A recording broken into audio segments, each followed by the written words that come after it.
Hi there, welcome to Carcassonne with Itze and an abbreviated intro because I had severe technical difficulties, but now I think everything should be working. I just have to config a bit in the background, but let's hop into the games first. So, Lithuania, Ukraine. Lithuania is already eliminated from the playoffs, from the group stage rather. They have no chance to still qualify for the playoffs, whereas Ukraine would really like to win this match as well to secure the top spot. So let's hop into the games here. I'll cover table 5 for most at least. And let's open the others in the tiny windows. I guess you know the drill by now. If you're more interested in table 3, Nallerheim should cover that one.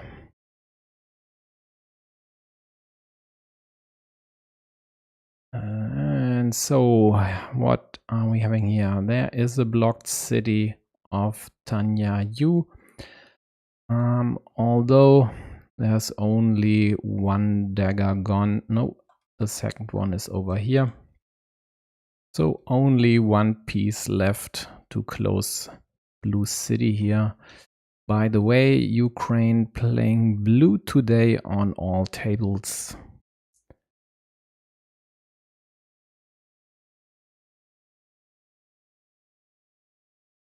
And she responds in kind, blocking these two meeples by Liudeceles. 2 daggers already out there, so only one piece left to close this city, and quite likely the monastery as well. Liudeceles isn't really faced by this. Even adds a second monastery, which could limit it over here to a starting tile. 2 are already gone. So exposing the monastery up top and the other one as well, of course, to a block from the right side. And that's quite a risky approach.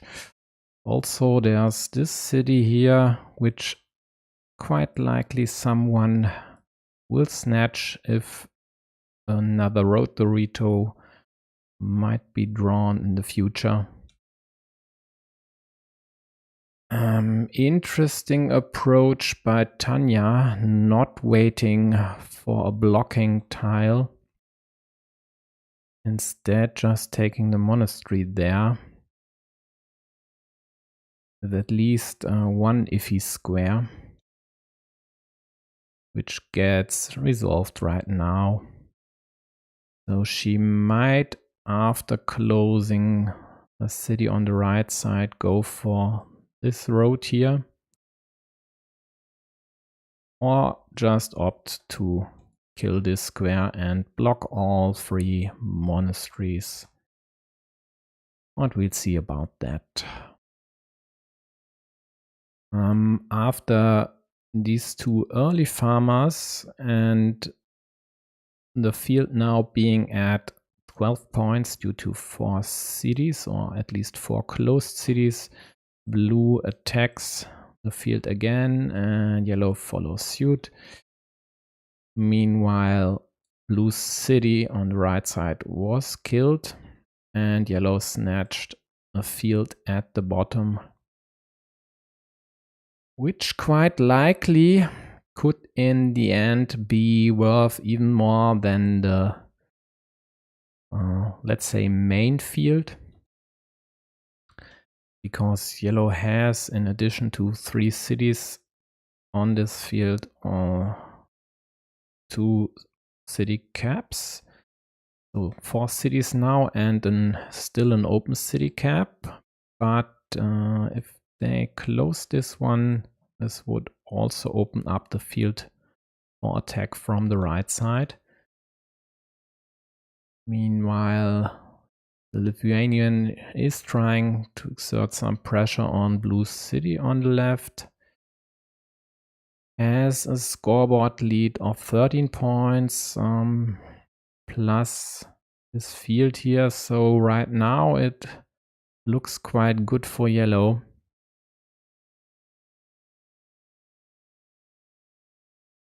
But Tanya should have the long-term meeple majority and should be able to tie both fields and maybe even win one of them. The only problem for now is this city on the left side. This more or less needs to get closed here to equalize the scoreboard. Yellow indirectly defends this square. Not sure if that's really wise.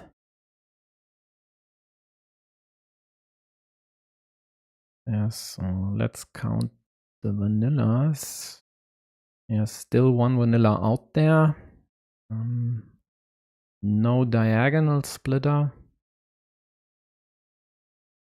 But a lot of regular Doritos. So quite a lot of pieces going over here, and I think way less useful pieces here with the road on the north end. So turning the curve the other way could have been the better orientation.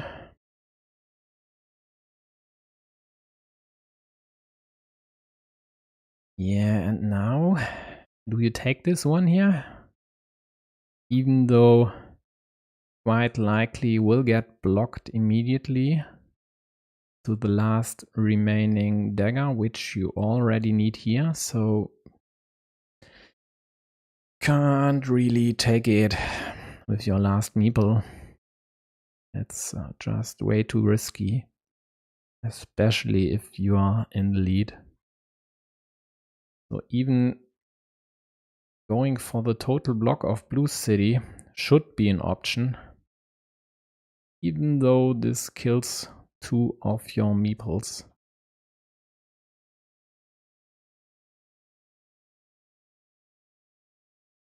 But yellow's problems don't end there. They need the last remaining dagger in 2 places already. And Blue's monastery is quite likely liberated sometime down the road. Will be quite likely liberated sometime down the road.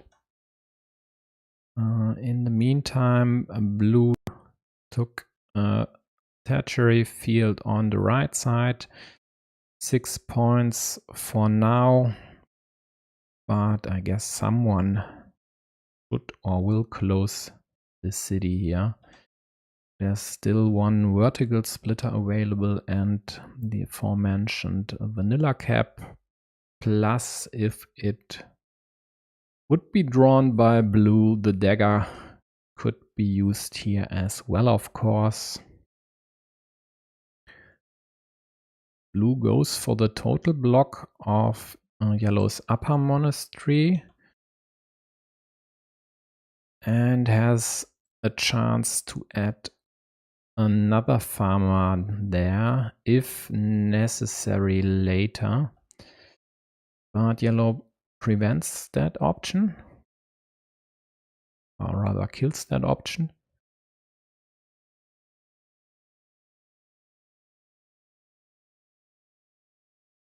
Lithuanian now would of course save this here by going here, but you don't do that. Don't give your opponent any chance of snatching, or rather closing a 14-point city with one move if you can do anything else. There's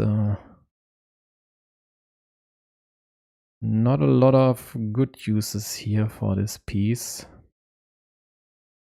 And you don't want to leave that cap empty somewhere, so maybe just dumping it here might be an option.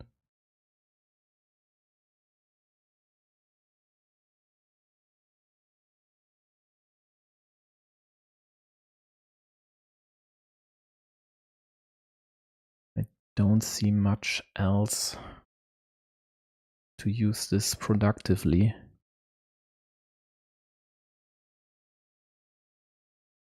Well, as long as Leodoceles is thinking, let me, oh, there is the move. Yeah, that's fine as well, of course. It's also dump because this square is dead, as this was the 4th starting tile. Yellow gets the last vanilla cap, takes 4 points, and blue finally kills yellow's city and at least one of the monasteries, while also still having chances to fulfill this city here, although yellow might now block this, or at least severely restrict this city. And with,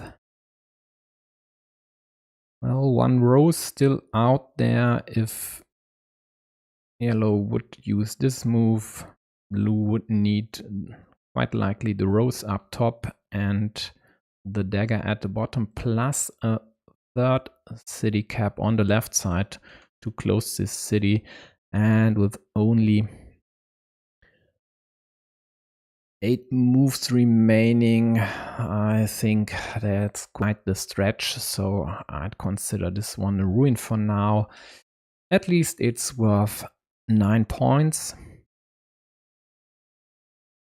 But still, yellow is ahead here by roughly, I'd say 10 to 15 points. Blue hopes to connect these two fields to equalize the 6-point difference, because right now yellow's field is worth 15 and blue's field is worth 9 points. And then we're having blue's 9 points on the left.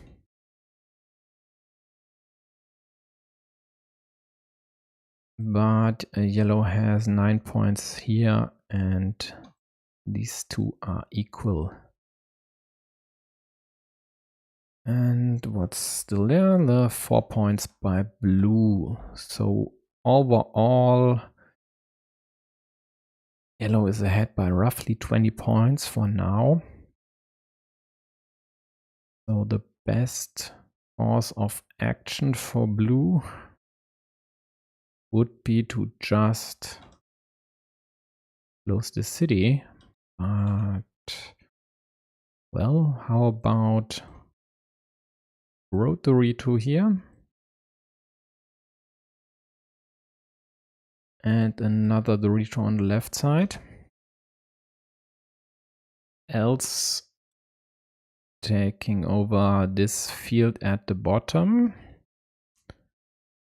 For now I just connect and then maybe there's a ninja attack available or this one here. The problem now is that yellow snatched another 6 points.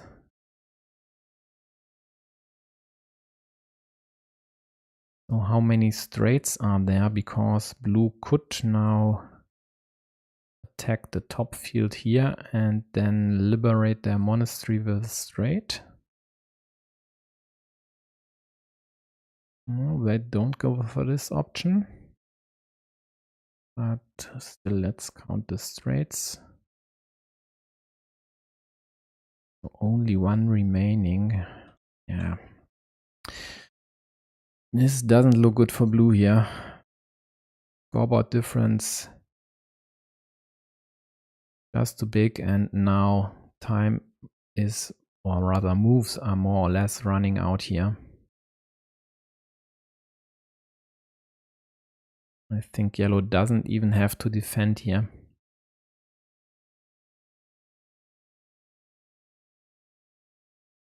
Blue has 3 moves remaining. Doesn't get a city piece, so the city on left side is definitely dead. Meanwhile, on table 3, Lawyer won the first game for Ukraine.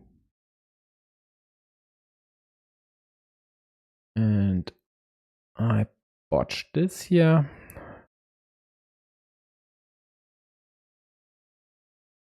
Smile won their first game versus Kreukle. And they are almost done with the duel.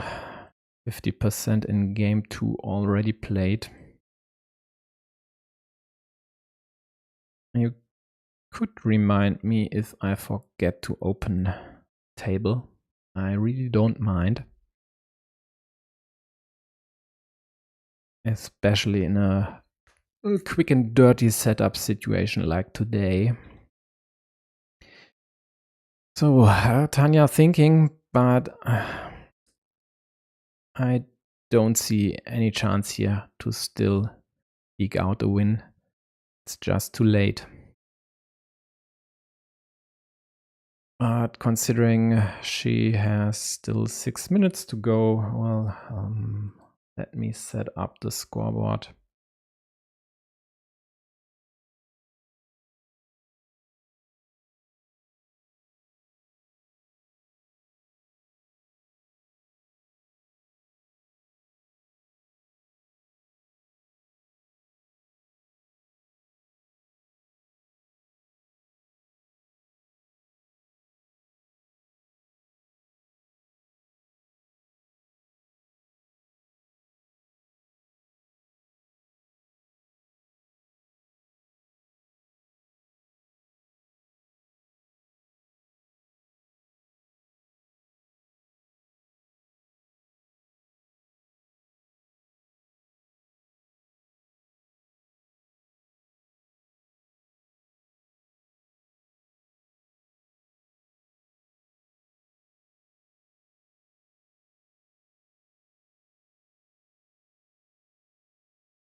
Oh well, next problems. Okay, no scoreboard for now.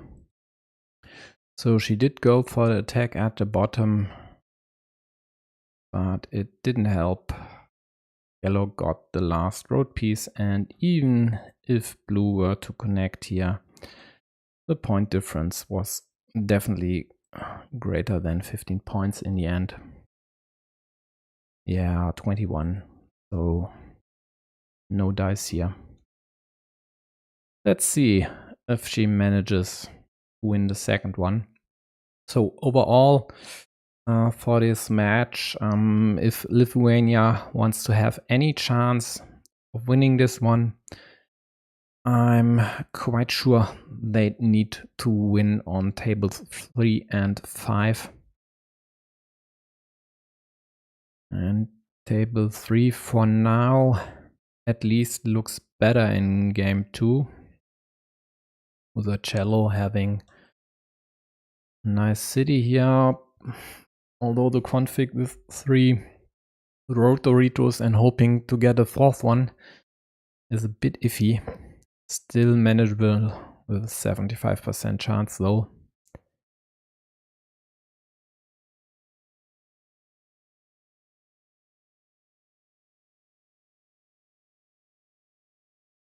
So Tanya with a really early farmer, not even meepling one of the city caps, and definitely not a move I'd like. I think snatching one cap, hoping to draw the next cap to close the other one is the way to go here. The field will be there later in the game anyway. And this way you just give your opponent a chance to score quick points. And Leodicellus sees this chance. Now I had 12-0. Now thinking how to help his city up top, not getting restricted.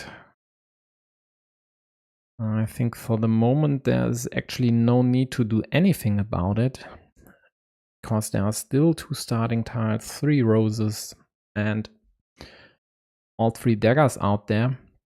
And if you restrict your city like this, you risk getting totally blocked by any city piece from the right side, and then of course losing this mini battle against Blue's Road Monastery.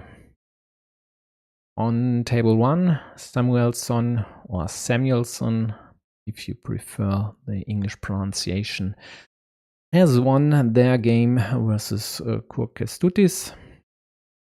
So another bad news for Lithuania's chances in this match.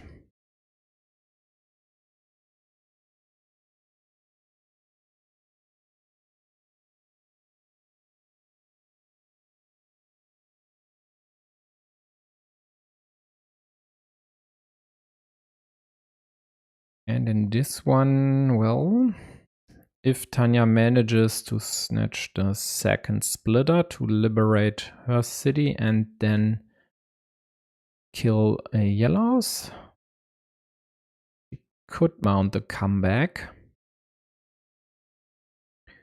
And of course then there's the city on the right side to the Ritos to close this one like this. It would be nice. Yeah, well, the splitter came, but Leodicellus drew the market square beforehand. She creates a field up top. Another option I don't really like, because the only way you'd profit from this field with your already existing farmer would be by getting a curve here and the second road monastery as well. And that's a bit of a stretch. So this one here, maybe over here, preventing attacks from the bottom and hoping to draw one of the 3 remaining road Doritos, might have been a more fruitful option. Let me open the second game on table 1.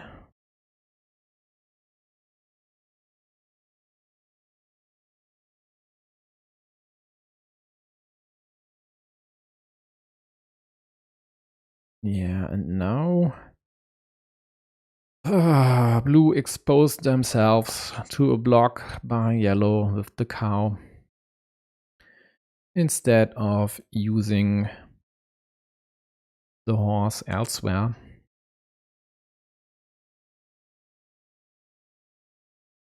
So this really doesn't look that great. Yep, and table 4, more or less as expected. The first one to be decided, because Smile is, let's say, the Erwin G of Ukraine. So playing pretty fast, and it was a lopsided game, so Kreukle quite likely. Oh well, took 8 minutes. But looks, at least from the score, like they didn't have a chance here in this game. So let's push that one into the background. We have the table there, standings.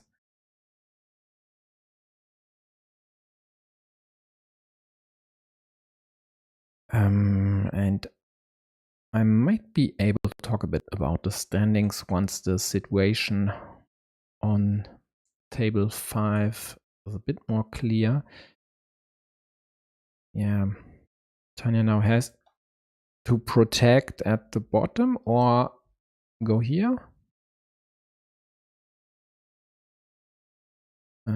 She doesn't do either, and Leodacelis doesn't kill this square as well. What's up here? Just blocks blue's field access to the top. Likely thinking that Tanya's city isn't viable anymore, but it's still alive. 2 daggers out there, and there's a third one in the deck. On table 2, Nazario won their first game versus Maschinele. So for now, it looks like Ukraine will take this match as expected. And if it would be a 4-1 or at least a 4-1 in the end, they'd secure the top spot in this group, because that's at a 5-0 for Thailand here. And a close win for Ukraine, and then you'd see that it would come down to the games difference, which Thailand might be able to pull off. For example, let's take a 10 and a rather close Ukraine win here. And then Thailand would be in first place. But I guess Ukraine will do what needs to be done and dispatch the Lithuanians here. And then they'll just wait for the next opponent in the playoffs. So Nazario and Maschinele have started their second game.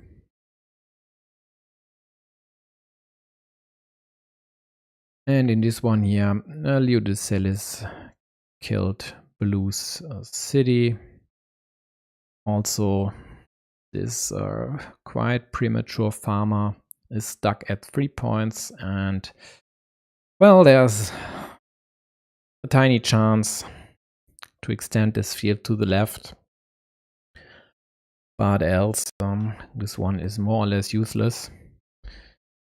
At least good news for Lithuania on table 3. Musacello won the second game versus Lawyer, so these two will play a decider.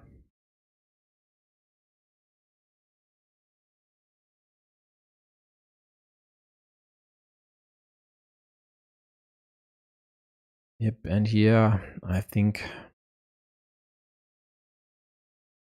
yeah, well, Tanya needs the Road Monastery, and then she still has a chance. If yellow gets that one, it's game over. Leodacelis has more meeples, already has 2 farmers, so 1, 2 versus Blue's 1 farmer.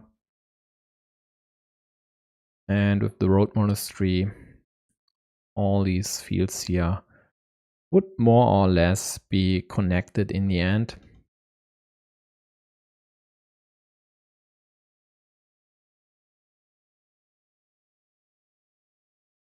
So this begs the question, what to do if you're Tanya?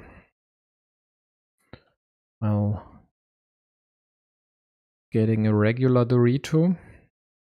Okay. I pronounce this to be over. Once yellow would draw the Road Monastery, and here we go. There's the yellow Road Monastery. And now blue would even need to close yellow city here if they'd get the last rose, which isn't in the deck anymore because all 3 roses are over here. Okay, so then this square is dead. This square here is dead. And with it, these two meeples. Yellow has the majority on the field, has a scoreboard lead of 30 points, and come on. We don't have to watch this to the end. It's done. Let's check. Anyone preferring table 1? So that's Carcassonne versus Samuelson. Or table 2, Machinele Nazario. Well, Tanya mounting an attack up top. Hoping to draw one, no, not one of the last remaining monastery. Yeah, so she still fights. Should then close this one to take the 9-point monastery and still have a meeple in hand afterwards. Leo de Celis now could just take this road, for example, as a tiny bit of insurance, or maybe attack the field up top again.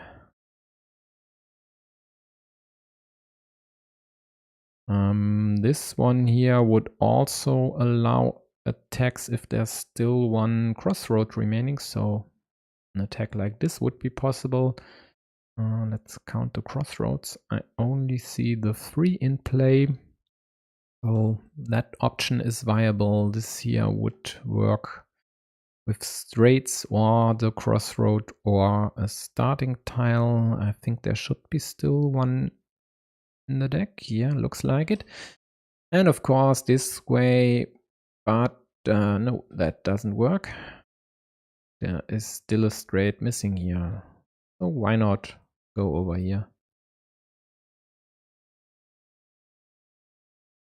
Don't really need this, but why not? What's the field? Let's say 18 points if all were connected. Plus 7 here. So 25, 33, 36 in the best case scenario for blue. So yellow really doesn't need the field at all. They just could score a few points with their 3 meeples and be done with it. So no one has any preference regarding tables 1 or 3. Well, then I'd stick around a few moves more here.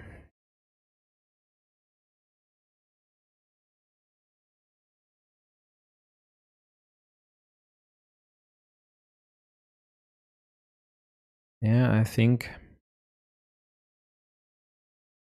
maybe Tanya should have tried to close this one with this dagger here instead of trying to take over this small city.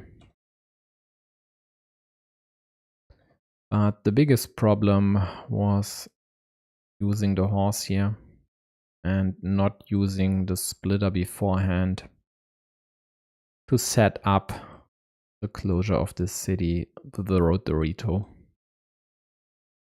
Because even if yellow were able to attack, there was still an option to indirectly defend or maybe close an attack and then still hope to get the Dorito. So she goes for the 9-point monastery option.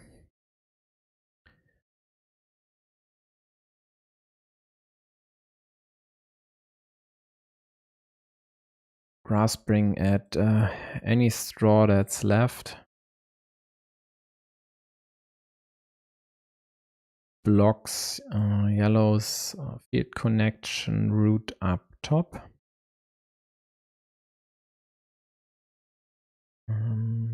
But I said there was still one starting tile left. No, there isn't. Okay, so this square at least is dead. This here is still viable. Let's check the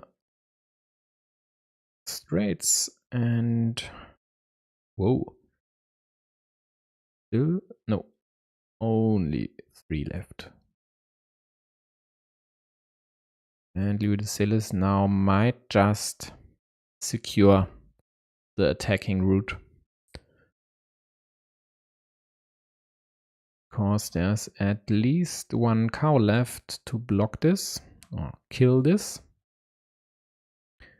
And it looks like nope, no Itorito and no diagonal splitter, but he doesn't secure the route, instead attacks this ruin at the bottom. Not sure that's really necessary, but well, the farmer at least scores 6 points anyway.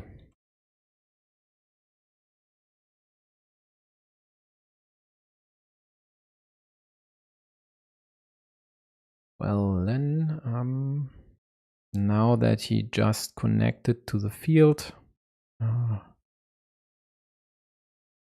best Tanya could hope for would be to equalize the field and then only lose by 20 to 30 points. So let's switch to Carcassonne versus Samuelson here, and I'll open Tanya's game in the top left corner if you wanna watch this to the end. Bitter end, I should say, at least bitter end for the Ukrainian.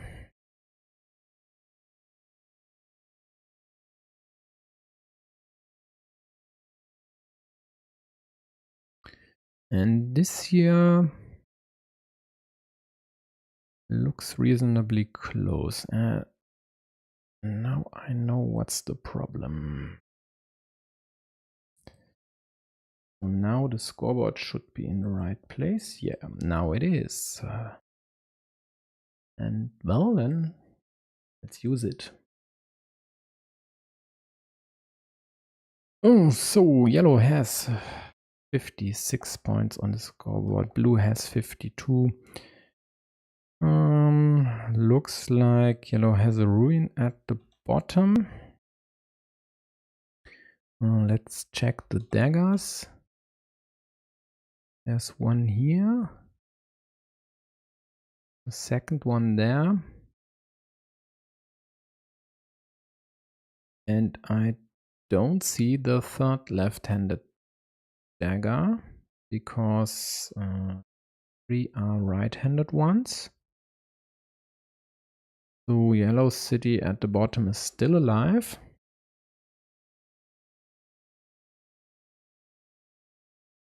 Blue city on the right side is worth 8 points. With still 1 extender left and 2 vertical splitters and a few more city caps. This could still be closed, at least in theory. Let's focus on the points. So yellow has a road stop up top and a monastery. Blue's road is worth 6 points for now. So neglecting the fields, yellow is ahead. Let's add the fields. So the newest one is the one up top, which yellow just snatched, worth 3 points with potential due to 2 empty city caps there. The field on the left side scores 9 points for now, and blue has now a recently expanded field to 9 points due to them closing another city there.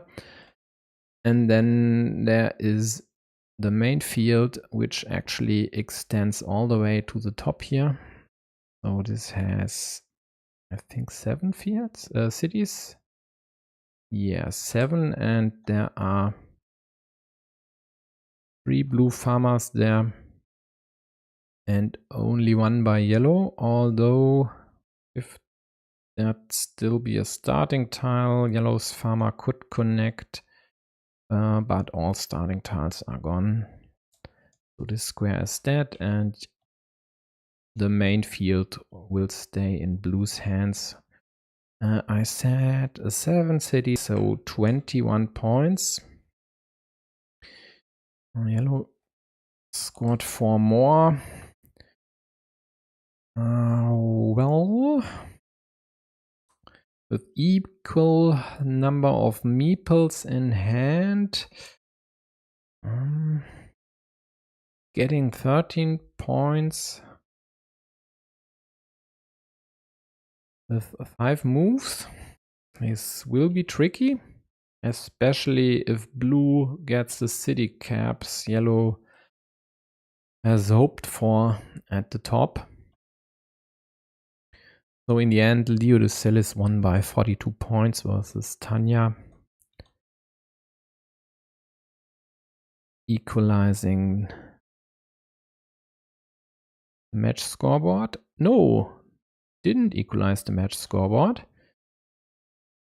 He added the second win for Lithuania because I didn't notice that Musacello.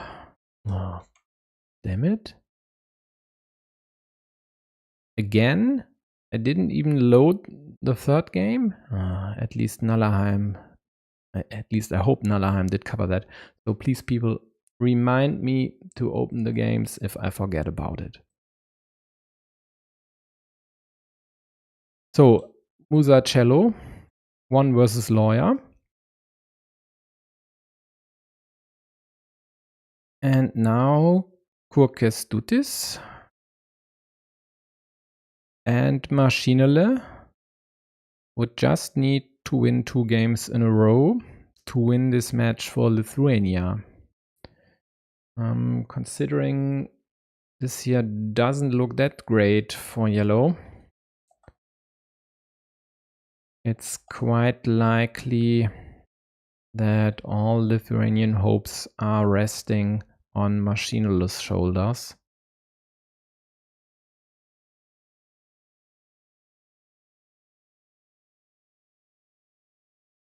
But oh no, I thought yellow would score 4 points with a city, but they don't have a meeple in hand, and well, then this game will be won by Samuelson in a few seconds. The only chance for yellow would be Samuelson running out of time, but not with 6 minutes on the clock. So let's check. Another 5 points for Road. And in the end, something about roughly 15 points. Yeah, okay, I missed a point somewhere, so it's 112, not 111 in the end.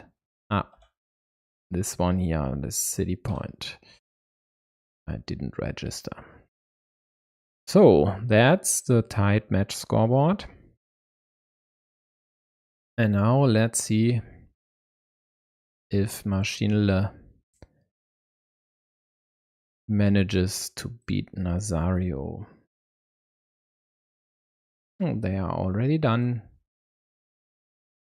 And Maschinele lost. So a quick 3-2 in Ukraine's favor.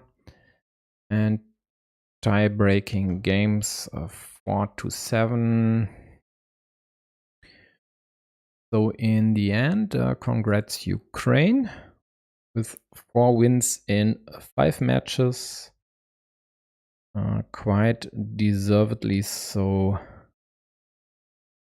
Were able to secure a playoff spot unless Thailand would win, as I had sketched earlier, 5-0 versus Mexico. Worst case for them would be 10-5, and then they'd still be in second place. But for example, a 10-4 should be all they need. Yep, it is, because in that case, both teams would have a games differential of 15 points, but Thailand won more games, although I'm not even sure that's actually the tie break. Yeah. But well, I don't expect Thailand to win 5-0 versus Mexico anyway. So in all likelihood, they'd be happy winning their match, because then they are quite likely to secure the second place. If they'd lose, then Romania has quite a good chance to secure the second place within themselves. If not, so like this, I think Romania would need a 5-0, and well, even then, worst case for Thailand would be a 3-2 win and a 6-7 games. Yeah. Only outside chances for Romania to snatch the second place if Thailand wins.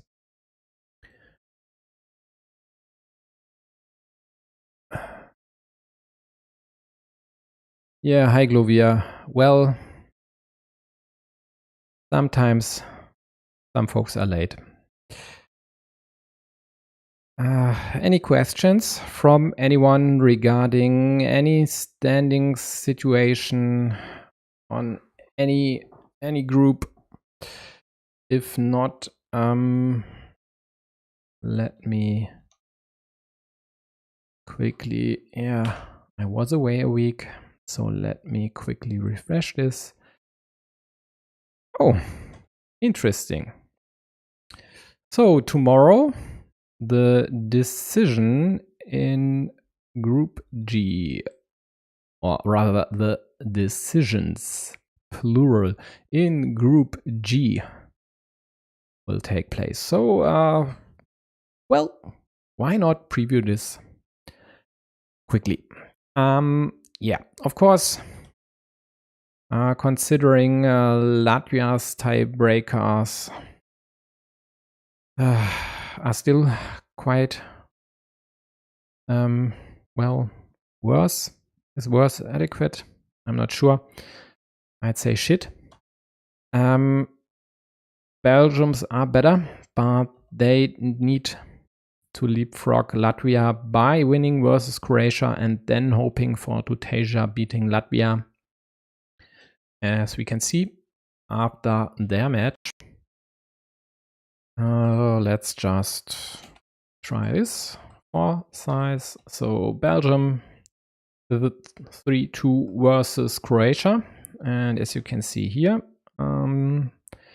their tiebreaker in comparison to Taiwan is pretty bad.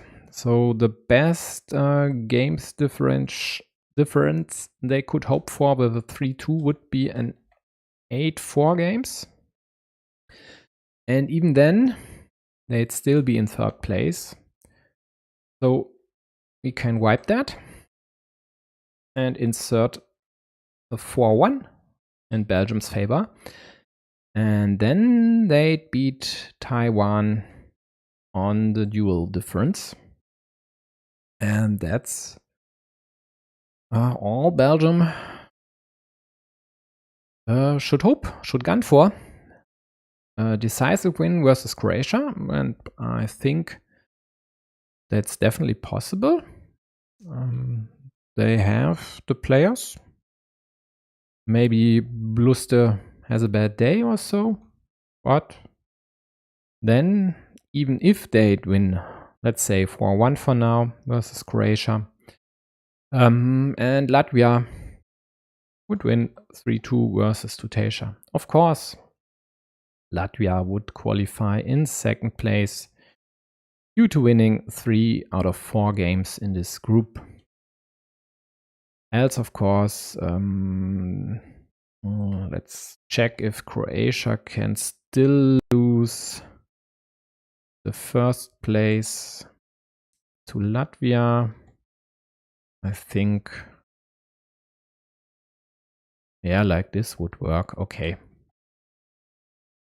But only if Croatia would lose 0-5 and Latvia would win with the same score.